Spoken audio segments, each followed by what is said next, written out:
झारखंड की इस धरती को नमन करता हूँ जहाँ एक समय बिरसा मुंडा जी का जन्म हुआ था और यहाँ से उन्होंने क्रांति का भी रूप हुआ। उसके बाद अपने सभी महापुरुषों को नमन करते हुए इस मंच पर बैठे अध्यक्ष महोदय अतनवीर साहब और इस वाम शेष के संस्थापक मान्यवर तजिंदर सिंह झीली जी और इस मंच पर बैठे हैं ये आर.के. पाल साहब जो बीपीएसएस के राष्ट्रीय महासचिव। साथियों, एक बार मैं पहले यहाँ गिरिडीह में आया था, जमुआ में भी हम लोग आ चुके हैं और बात वहाँ पर रखे थे हम लोग। अभी विषय है भारतीय न्यायपालिका को प्रभावित करती जातिवादी व्यवस्था। मैं आपको थोड़ा पीछे ले चलूंगा। 16 जनवरी 17 की बात है। 16 जनवरी 17 को एक संचिका सुप्रीम कोर्ट ने राष्ट्रपति महोदय को भेजा। के.आर. नारायणन साहब उस वक्त देश के राष्ट्रपति थे। उसमें उन्होंने भेजा कि 4 जजों की बहाली की वह संचिका थी और चारों जज का जो नाम वहां गया था उसमें एक भी SC, ST, OBC, माइनॉरिटी और महिला वर्ग का कोई नहीं था। उन्होंने नोटशीट लिखते हुए फाइल को लौटा दिया कि चूंकि इन वर्गों के लोग नहीं हैं, जब तक कि हाईकोर्ट सुप्रीम कोर्ट जज बनने की काबिलियत रखने वाले लोग हैं। 17 जनवरी को सारे देश के अखबारों ने बवाल मचा दिया, इतना लिखा और 19 जनवरी को 22 जनवरी 99 को, ये 99 की बात है, 17 जनवरी 99, 17 नहीं तो 16 जनवरी 99 को अखबारों में छपी ये खबर कि राष्ट्रपति महोदय के सचिवालय से इस तरह का नोटशीट सुप्रीम कोर्ट को भेजा गया है, जबकि इस तरह का भेजने का अधिकार उनको नहीं है। देश के राष्ट्रपति को ये अधिकार नहीं है। फिर 22 जनवरी को उनको पागल तक कहा गया कि वहां से साजिश की जा रही है, जब तक कि सुप्रीम कोर्ट जो के लोगों को जज, हाईकोर्ट जज और सुप्रीम कोर्ट जज बनाता है। ये अखबार वालों ने लिखा है और देश भर में उस तारीख की अखबार को पढ़ेंगे, 17 जनवरी 19 और 22 जनवरी 99 वगैरह को बीच के अखबारों को पढ़ेंगे तो आपको सारी चीज मिल जाएगी। योग्यता क्या है? हाईकोर्ट और सुप्रीम कोर्ट के जज बनने की योग्यता क्या है? वकील साहब लोग जो होंगे वो जानते हैं। सुप्रीम कोर्ट का जज बनता है जिसको कहा गया है कि एक भारत का नागरिक होना चाहिए। दूसरा, किसी हाई कोर्ट में 5 वर्ष तक जज होना चाहिए। किसी हाई कोर्ट में 5 वर्ष जज होना चाहिए और दूसरा या 10 वर्ष वकालत करने वाला होना चाहिए। वो क्या बनेगा? सुप्रीम कोर्ट का जज। यही योग्यता है। इसके अलावा दूसरी कोई योग्यता नहीं है हाई कोर्ट जज बनने के लिए भारत के संविधान में, जो बाबा साहब के द्वारा लिखा गया है। आर्टिकल क्या है? 124। सुप्रीम कोर्ट का, हाई कोर्ट का जज बनने के लिए क्या है? 5 वर्ष तक हाई कोर्ट का, 5 वर्ष किसी, 10 वर्ष किसी कोई न्यायिक पदाधिकारी के पद पर कार्य करते रहने वाला व्यक्ति होना चाहिए। कितना? 10 वर्ष। 10 वर्ष भारत क्षेत्र जैसे राज्य जिस हाई कोर्ट का बनाना है बिहार में या झारखंड में, तो झारखंड के किसी जुडिशियल न्यायिक कार्यालय में जुडिशियल अफसर का पद धारण किए हुए रहना चाहिए 5 वर्ष, और वकील हो तो 10 वर्ष वकालत करते रहना चाहिए। बस यही योग्यता है। उसमें यह है कि लगातार करने के लिए 5 वर्ष 1 या 2 कोर्ट में, और लगातार वकालत करने के लिए एक कोर्ट में चाहे दूसरे कोर्ट में, यही इसमें लिखा हुआ है। इसके अलावे दूसरा कोई नहीं। अब कहां से ये लोग जज बना देते हैं? अब उस दिन का अखबार पढ़ेंगे जिस दिन में KR नारायणन साहब को गालियां दी गई, आपके राष्ट्रपति को वो गालियां दी गई कि हम लोग तो योग्य बनाते हैं। हजारों हाई कोर्ट और सुप्रीम कोर्ट में जज मिले जो SC ST OBC minorities class के हैं, जो 10 बरस प्रैक्टिस कर चुके हैं, और बहुत से जुडिशियल अफसर मिलेंगे SC ST OBC minorities class के जो हाई कोर्ट में डिस्ट्रिक्ट कोर्ट में वो जज बने, बहुत मिलेंगे। क्यों नहीं बनाते हैं? आपको पूछना होगा क्यों नहीं बनाते हैं? तो 124 में हाई कोर्ट सुप्रीम कोर्ट का जज बनाने की योग्यता दिया हुआ है, और 217 में हाई कोर्ट का जज बनाने के लिए कहा गया है, योग्यता दिए हुए हैं। और 233 में जिला जज बनाने के लिए योग्यता दिया गया है 233 में। आप लोग घर पर जाकर पढ़ लेंगे, और यही योग्यता है। दूसरी जब कोई योग्यता नहीं है तो क्या SC ST OBC माइनॉरिटीज आदिवासी क्लास का कोई वकील 10 बरस से अधिक, हम तो समझते हैं 20 बरस 30 बरस 40 बरस 50 बरस से वकालत कर रहा है, ये लोग नहीं बना रहे हैं। यही है जातिवादी मानसिकता, यही है जातिवादी, इनकी जातिवादी मानसिकता है, जिसकी वजह से हमको नहीं चुनते हैं और अपने वर्ग के भाई भतीजाबाद के लोगों को ही चुन करके हाई कोर्ट और सुप्रीम कोर्ट का जज बनाते हैं। अब ये है एक आर्टिकल की मैं जिक्र करूंगा 312 पर आज तक चर्चा नहीं होती है। 312 में क्या होता है? SP साहब लोग बनते हैं। 312 में UPSC के द्वारा जो परीक्षा दी जाती है कलेक्टर बनाने की, IAS और IPS IRS, ये सब बनते हैं जो UPSC परीक्षा देती है, और उस परीक्षा के माध्यम से जो सिलेक्ट किए जाते हैं वो कलेक्टर बनते हैं, SP बनते हैं, और फिर उन्हीं लोगों को प्रोमोशन देते DGP और चीफ सेक्रेटरी तक बनाया जाता है। यही होता है, अनुभवी लोग जानते होंगे और वकील साहब लोग जानते होंगे। अब यही पर जब IAS की परीक्षा देते हो, IPS की परीक्षा लेकर के बहाली करते हो, IRS को करते हो, और उन्हीं लोगों को बना करके ऊपर भेजते हो जो अनुभवी लोग होते हैं। लायक नहीं है ऐसा कह ही नहीं सकते। जो भारत की सबसे बड़ी ऊंची परीक्षा पास करके ये लोग आते हैं, और ये लोग जाकर ऊपर तो योग्यता का कहना ही नहीं है, अनुभव करते DGP तक पहुंचते हैं और फिर चीफ सेक्रेटरी बनते हैं। उसी में 312 में प्रोविजन दिए हुए हैं कि इसी तरह IJS भी बनाया जा सकता है। Indian judicial service, Indian administrative service IAS, Indian police service IPS, और ठीक इसी तरह से IJS इंडियन जुडिशियल सर्विस बनाया जा सकता है। करना क्या होगा?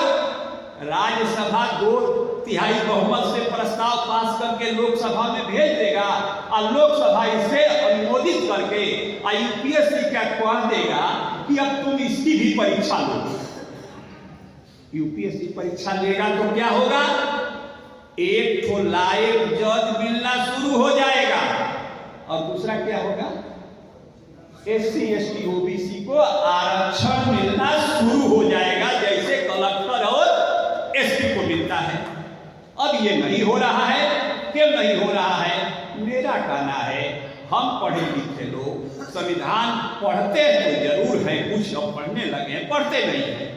पढ़ते हैं तो समझते हैं, अगर हम समझे होते, मैं तो 10 वर्ष से इस पर लिख रहा हूं, पत्रिकाओं में बात छपती है। हमारा कहना है कि हम लोगों को आवाज उठानी चाहिए कि 312 में तू IAS का बहाल की नियुक्ति करो। केवल एक छोटा सा डिमांड है और अपने अपने MP को कहना है, उनका घेराव करना है कि तुम चाहते हो कि हम भी जुडिशियरी में भी लायक लोग आवे, योग्य लोग लावे और भाई भतीजा बात के आधार पर न उनका सिलेक्शन हो तो तुम ये काम करो। अभी तो चंद्रचूड़ ने साबित कर दिया कि जो शेखर यादव योग्य नहीं था, लेकिन हमको करना पड़ा क्योंकि उसके पहले वाला जज हो गई, ये कहा, हमको दबाव बनाया, ये तो कह दिया है उन्होंने। अब तो बात फैल पड़ी, जा रही सबको। तुम कह दिया कि कॉलेजियम से गलत जजों की बहाली होती है, इसका प्रमाण मिल गया। अब तो आपको कहने की जरूरत है। अब तो हम तमाम लोगों को इसके लिए संघर्ष करने की जरूरत है, लिखने की जरूरत है, ट्विटर पर, फेसबुक पर, ये व्हाट्सएप पर लिखने की जरूरत है। 312 में हाई कोर्ट का जज बनाओ। हम तो संविधान की बात करते हैं, संविधान में लिखा हुआ है, संविधान का ये काम नहीं करते हो, रोना रोते हो कि जज खराब हो गया, जज पक्षपाती करता है, करेगा जो बनाया है उसका करेगा। अरे भाई, अगर मोदी जी ने जज बनाया, वो बनाने के लिए और जाते हैं, दबा कर संस्कार रख देते हैं, तो गिव एंड टेक होता है, कुछ हमारा भी लो, कुछ तुम्हारा भी। तो हमारा में शेखर यादव आ गया, और शेखर यादव ने क्या कहा आप देख रहे हैं, और लोग क्या करेंगे आप देखेंगे, और लोग क्या कर गए हैं आपने देख लिया है। हमारा कहना है, एक तो ये इस पर गंभीरता से विचार कीजिएगा, डिस्कशन कीजिएगा, मन में सोचिएगा, और मन में सोच करके इस पर दो अधिकारी लोग हैं, उन लोगों से चर्चा करके, मशविरा करके, और इसको अपनी अपनी संगोष्ठियों में इसको रखेगा। जो पहला विषय था, यह संविधान का आर्टिकल 1। आज से 20 वर्ष पहले मुस्लिम समाज के लोगों ने एक बड़ी मजमा किया, उसमें मुझको भी बुलाया था। BHU के कोई अतिथि थे, प्रोफेसर मुख्य अतिथि, हम उसमें साधारण अतिथि थे। हमको जो कहा गया, तो हमने कहा कि बाबा साहब का लिखा हुआ संविधान एक कौन पढ़ा और पढ़ करके किसने समझा। पढ़ा होगा तो परीक्षा देने वाला लड़का पढ़ा होगा, लेकिन समझा वो भी नहीं होगा, परीक्षा पास कर गया। हमारा कहना है, पूरे संविधान में बाबा साहब ने केवल एक हिंदी शब्द का, अंग्रेजी शब्द का, पूरे अंग्रेजी संविधान का एक शब्द का हिंदी में अनुवाद किया है। कौन शब्द का? इंडिया। पहला अनुच्छेद भारत का नाम क्या होगा? बाबा साहब ने कहा इंडिया, लेकिन आगे जो दिया दैट इज कहा ना, क्या बाबा साहब इसी तरह से ही बात लिख दिया। नाम पर भी बहुत चर्चा हुई थी संविधान सभा में, लेकिन बाबा साहब को लिखना हुआ तो इंडिया दैट इज भारत। बाबा साहब ने सोचा कि हमारे रहते रहते, जीते जीते जी, तो किसी की हिम्मत नहीं पड़ेगी कि इंडिया को हिंदुस्तान कहना शुरू कर दे, और हिंदुस्तान कहते कहते हिंदुओं का देश बताना शुरू कर दे। हमारे सामने किसी की हिम्मत नहीं होगी, लेकिन हो सकता है कि हमारे मरने के बाद, हमारे नहीं रहने पर लोग इंडिया को हिंदुस्तान कहना शुरू कर दे, और हिंदुस्तान कहते कहते कहते हिंदुओं का देश कहना शुरू कर दे, और आज कर दिया। और हम भी उसमें राग में लाग अपने लगते हैं, लेकिन बाबा साहब ने दूरदृष्टि की वजह से दूरदृष्टि अपनाया और ये शब्द लिखना पड़ा। साथियों, पढ़े लिखे लोगों का काम है ये काम कराना। अब बताइए, दो आर्टिकल 1 और आर्टिकल 312, फिर 124, 217 और 233 की चर्चा मैंने किया। लेकिन अब मैं पूछता हूं, क्या एक भी सेक्शन है जो आपके और हमारे लिए नहीं लिखा गया है? कोई भी सेक्शन भारतीय संविधान का एक भी सेक्शन नहीं है जो हमारे और आपके लिए न लिखा गया हो। और मैं तो कहता हूं, केवल अगर जोड़ दूं मैं तो यह भी गलती नहीं होगा। केवल हमारे और आपके लिए पूरा संविधान पेज 1 से लेकर पेज अंत तक लिखा गया है। अब कोई संविधान का आर्टिकल बोलिए, किसको नहीं बोलने दिया जाता था, किसको बोलने का अधिकार नहीं था, तो उसको बोलने का अधिकार लिख दिया बाबा साहब ने। किसको कुआं से पानी भरने का अधिकार नहीं था, हमको नहीं था, बाबा साहब ने लिख दिया। किसको अपना ओबीसी को चाहे माइनॉरिटी का हो उसको उसके साथ जाति नहीं होती थी तो कोई उसके साथ जाति नहीं करेगा, बाबा साहब ने लिख दिया। किसको भाई हमारा आदमी कैसे राष्ट्रपति बनेगा, बाबा साहब ने लिख दिया राष्ट्रपति बनने की योग्यता। हमारा आदमी जज नहीं बनेगा सुप्रीम कोर्ट का, हाई कोर्ट का, बाबा साहब ने लिख दिया। इतना आसान, केवल 10 वर्ष हाई कोर्ट में प्रैक्टिस, केवल 10 वर्ष का वकालत, गजब की बात है भाई। एक भी राष्ट्रपति बनाने के लिए लिख दिया, चीफ मिनिस्टर अनपढ़ गवार लोगों के लिए लिख दिया, तब तो राबड़ी जी चीफ मिनिस्टर बनी। इसको समझना होगा कि एक भी आर्टिकल नहीं है जो हमारे लिए नहीं है। पूरा संविधान एक, और इसीलिए वो लोग संविधान जलाते हैं और इसीलिए वो लोग संविधान को देखना तक नहीं जानते हैं। दुर्भाग्य है कि हम संविधान पढ़ते नहीं हैं, पढ़ते क्या देखा भी नहीं है, देखा भी है क्या पन्ना तक उलाटते नहीं है। और इससे बड़ा ग्रंथ भवन है, कोई बड़ा ग्रंथ नहीं है। और ये दुश्मन जानता है, दुश्मन जानता है। तब जो गया था वहाँ फ्रांस की, जर्मनी जापान में जाता है और जब गीता देता है तो वहाँ का कहता है कि भाई तुम्हारे यहाँ का गीता लाकर हम इतना प्रोडक्शन करते हैं, जीडीपी हमारा इतना है, और तुम हमको गीता दे रहे हो, उसी गीता की बदौलत हमारे यहाँ इतना जीडीपी है और तुम्हारे यहाँ का जीडीपी 6% है। और जब इतना कहा तो शर्मिंदा होकर प्रधानमंत्री को आकर के संसद के चौखट पर मुड़ी झुकाकर कहना पड़ा था कि हमारा सबसे महान ग्रंथ संविधान है। लेकिन कहा कैसे? मुख में राम बगल में छुरी, ये कहावत ऊपर से कहा, अंदर से नहीं कहा। अगर अंदर से कहा होता तो संविधान को फिर क्यों नकारता? एक भी ऐसा काम बताओ इसका जो संविधान के अनुकूल किया हो। 14 से शुरू किया, 14 में पहले तो झूठ बोला, झूठ बोलने वाले को दंड का प्रावधान है।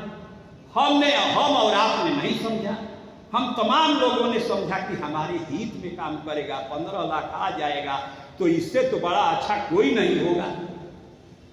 2 करोड़ नौकरी देगा, प्रधानमंत्री का उम्मीदवार है, इतना झूठा नहीं बोलेगा, आपको हमको विश्वास हो गया और हम आंख मूंद करके उसको वोट दे देंगे।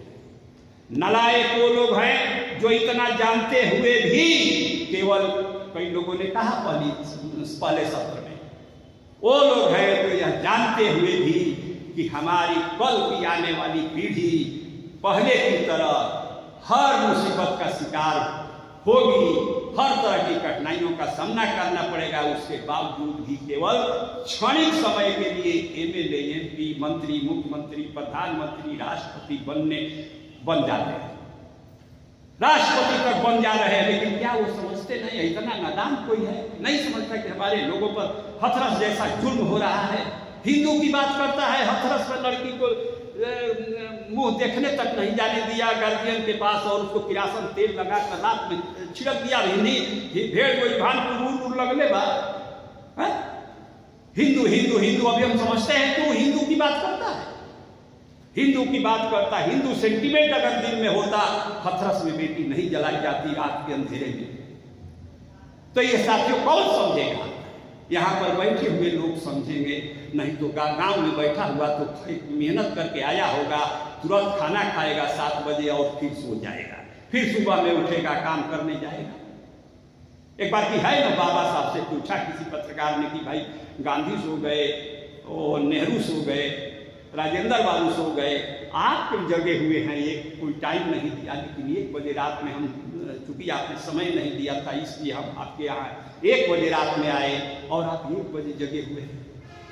तो आप लोग जानते ही हैं, कई बार कहा जा चुका है कि बाबा साहब ने क्या उत्तर दिया, हमारे लोग गांव में सोए हुए हैं और इसलिए हम जगे हुए हैं, उनके लोग गांव में जगे हुए हैं और इसलिए वो लोग सो रहे हैं। और इतना के बाद भी बाबा साहब ने हजारों नहीं करोड़ की संख्या में आज दे दिया, जो 40,000 से लेकर के 1 लाख 2 लाख 3 लाख तक वेतन पा रहे हैं और हम लोग अभी जगे हुए नहीं।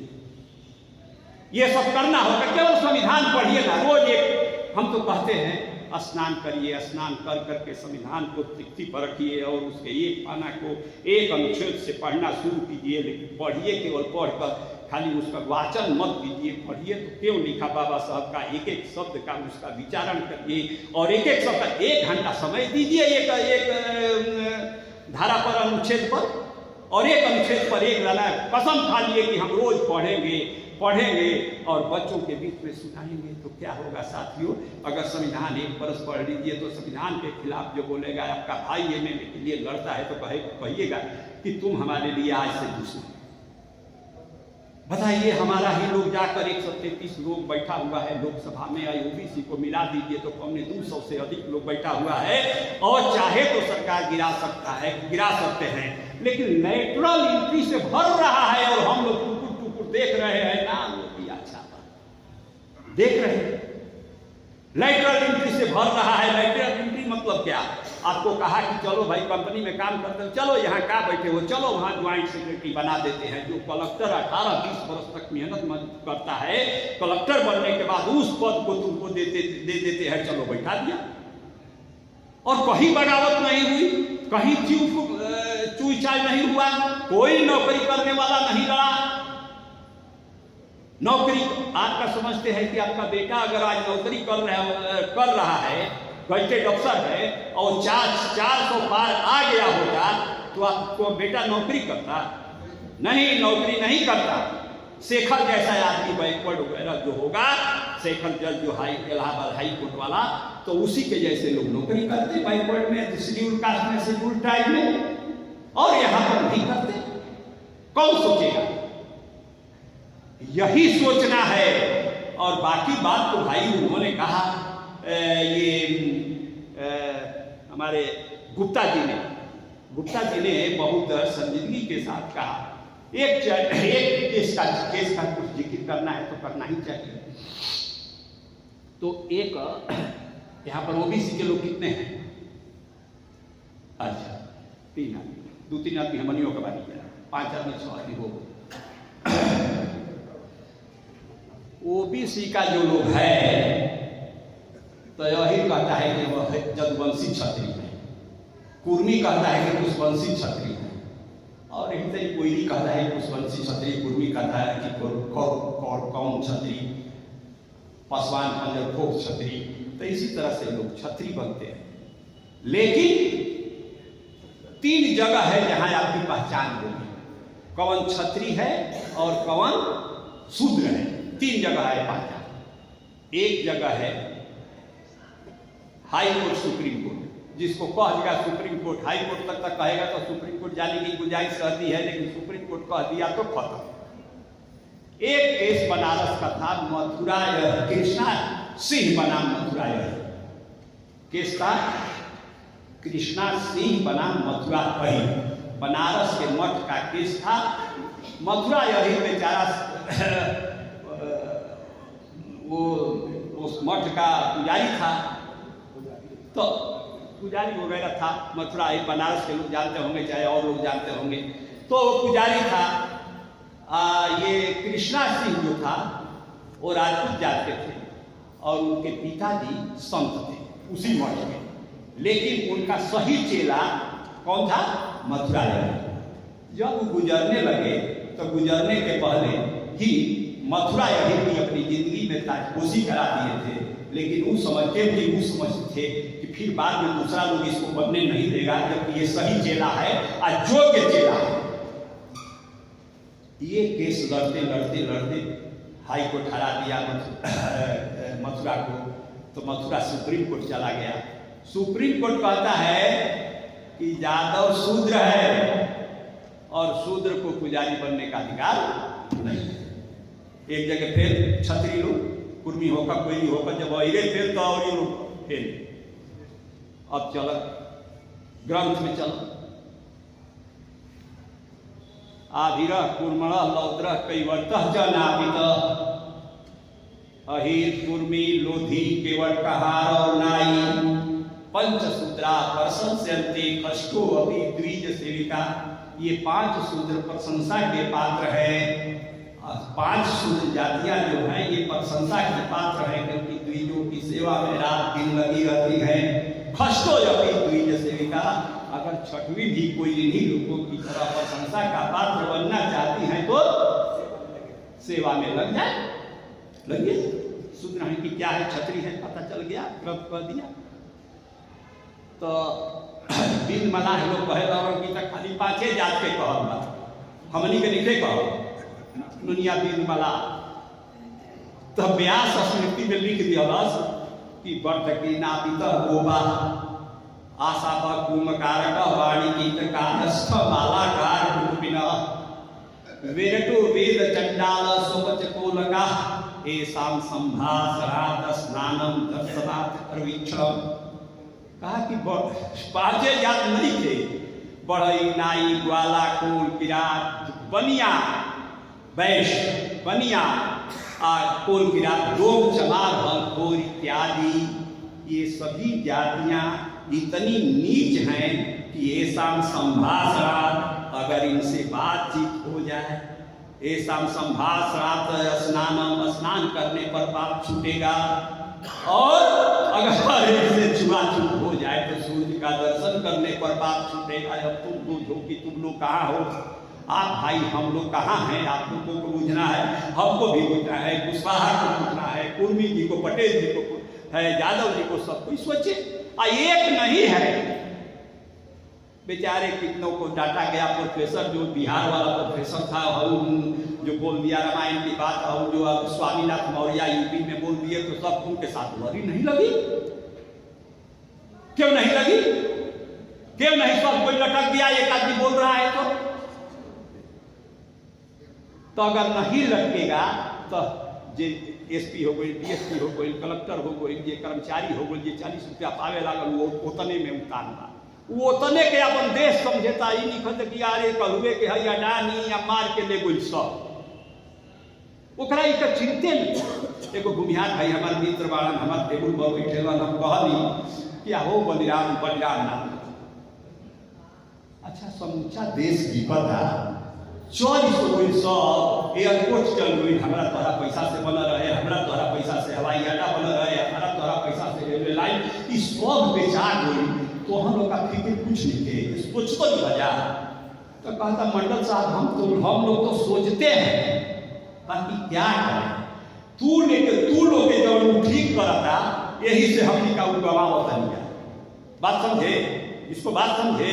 माने आप लोगों को वो सरकार ठीक कर रही है, बैकवर्ड लोगों को, दलितों को, पिछड़ों को ठीक कर रही है, दुरुस्त कर रही है। बेच दे तो बेच दे, ये कहा असली बात कहा, और आप असली बात जानते ही नहीं। एक महिला का हमको बात अच्छी लगी, हम नहीं जीतते हैं। वो जो कही कि हम अपने लड़का जो कलेक्टर बना कि क्या बना है, उसको हमने कहा कि अम्बेडकर को पढ़ना, अम्बेडकर को देखना। ये जो कहा बेटा को कहा, तो अपनी पीढ़ी को बना रही है।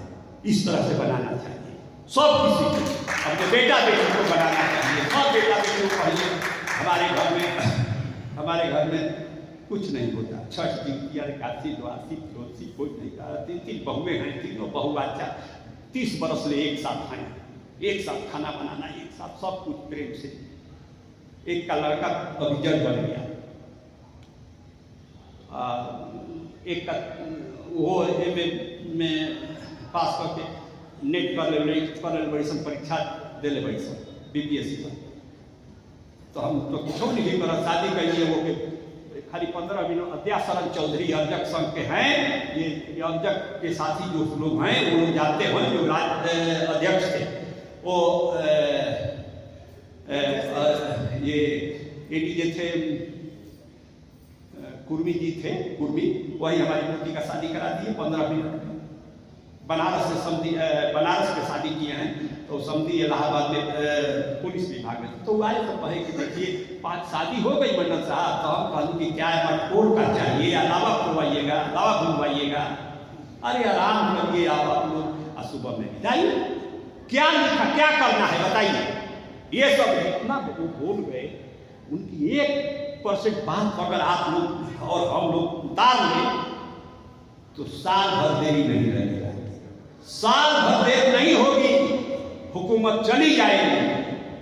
लेकिन हाँ, ये करना पड़ेगा, मनोयोग से माँ बहनों को करना होगा, महिलाओं को करना होगा, तमाम सब लोगों को उतारना होगा अपने मन से।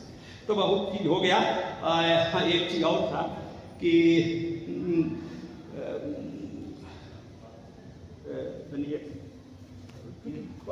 बता देना चाहते हैं हम आप लोगों को। अच्छा हाँ, आप लोग सुनिएगा, लॉर्ड मैकाले को बड़ी गाली दे रहे हैं। क्यों गाली दे रहे हैं? जब गाली दिया तो हम लॉर्ड मैकाले को पढ़ने लगे। 1834 में वो भारत में विधि, पहला विधि आयोग जो बना था उसका चेयरमैन बन करके आया था, और उसने क्या किया, 4 वर्ष बैठ करके, वकील साहब लोग जानते होंगे, आईपीसी का ड्राफ्ट बनाया, जिसे बाबा साहब संविधान का ड्राफ्ट बनाया। मैकाले किसका संविधान बनाया, ड्राफ्ट बनाया? IPC, Indian penal code. Indian penal code कौन किताब है? जो ये झारखंड के तहसील कचहरी से लेकर के सुप्रीम कोर्ट तक वही बहस, उसी में बहस होता है, उसी पर बहस होता है, आज से नहीं। 60 में लागू हुआ, लेकिन जानते हैं उसके साथ क्या हुआ? 1834 से 4 वर्ष मेहनत करके उस ड्राफ्ट को तैयार किया गया। जहां जहां अंग्रेजों की हुकूमत थी वहां वहां उसको चेक कराया गया कि गलती तो नहीं है, और चेक को कर करके पूरे विश्व से अब जब आया कि नहीं अभी तभी सही है, तो 1856 में लेजिस्लेटिव काउंसिल में पास होने के लिए रखा गया। कहाँ रखा गया? लेजिस्लेटिव काउंसिल में। कब रखा गया? 1856 में। वो संविधान क्या था? वो पहली किताब थी जो मनुस्मृति को खत्म कर दिया था सजा के माने में। पहली किताब कौन किताब? लॉर्ड मैकाले की आईपीसी। कहा कि चमार हो, डोम हो, चाहे ब्राह्मण हो, चाहे अहिर हो, कुर्मी हो, कोई हो, जो कोई अपराध करेगा एक तरह का, तो एक तरह की सजा होगी। पहले था ये मनुस्मृति को आप लोग पढ़े हैं? नहीं पढ़े। हमारे पास इतनी मोटी किताब मनुस्मृति की, इतनी मोटी, उसका बहुत बढ़िया किताब है। तो कहे मनुस्मृति पर वो भारी पड़ी, और 1856 में लेजिस्लेटिव काउंसिल में वो जमा की गई किताब पास होने के लिए बिल आईपीसी का। तो गदर कब हो गया बताइए? 57 में। और गदर हो जाने से क्या हुआ? 4 वर्ष बाद लेट हो गया, तब ये पास हुआ। कौन पास किया 1860 में? अंग्रेज। अंग्रेज हार गया होता तो आईपीसी पास होता? बोलिए आपको नहीं पास होता। जो किताब लिखी गई 1834 से और चेक चाक कर करके 56 तक लग गया उसको, और 56 में फाइनल दुरुस्त करके और उसको लेजिस्लेटिव काउंसिल में रखा गया, और लेजिस्लेटिव काउंसिल में रखा गया तो सारे अखबार वाले लिखे कि ये तो आईपीसी का ड्राफ्ट है, ये जुगता चीनी समूचा लिखा कि ऐसा बना, ये तो मनुस्मृति पर भारी पड़ रहा है, ये है वो है, समूचा लिखा 1857 में गदर हो गया। और उस गदर में अगर अंग्रेज हार गया होता तो आईपीसी पास नहीं होती। मनुस्मृति में हमारे दादा परदादा आप और हम, हमारे पोता पोती आज तक जा पाते, समझे? समय